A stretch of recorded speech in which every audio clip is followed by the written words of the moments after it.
मैं doctor Aditya Singh Bhati, consultant neurosurgeon and spine surgeon. आज हम बात करेंगे एपिलेप्सी के बारे में।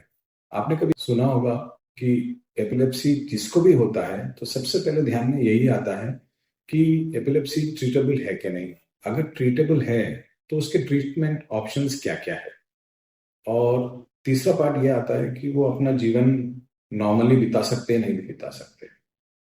तो सबसे पहले हम बात करेंगे कि एपिलेप्सी का ट्रीटमेंट है कि नहीं। तो एपिलेप्सी का ट्रीटमेंट टू वे से होता है, एक तो मेडिकेशंस और एक और सर्जिकल। और सर्जिकल में ये भी है कि उनके साथ मेडिकेशंस भी चलते हैं। जो भी पेशेंट है एपिलेप्सी का, सबसे पहले तो वो किस टाइप का एपिलेप्सी है और कोई फोकस तो नहीं है उसके बारे में कि जहां से स्पार्क्स आ रहे हैं ब्रेन में। थर्ड ये है कि वो एक्सेसिबल है कि नहीं है।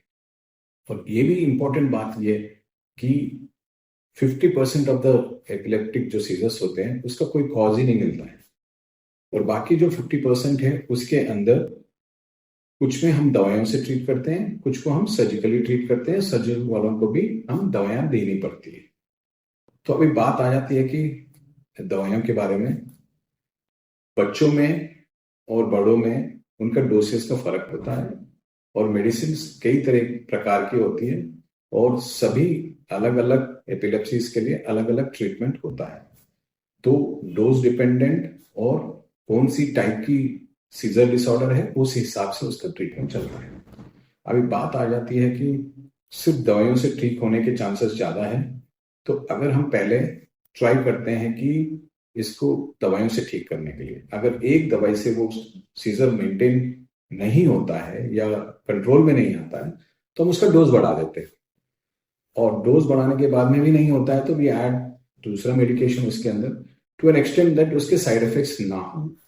और तीसरा ये है कि अगर इससे ट्रीटमेंट नहीं हो रहा है तो हम सर्जिकल प्लान करते हैं कि सीटी, एमआरआई और ईईजी करके कि उसका फोकस ढूंढने के लिए।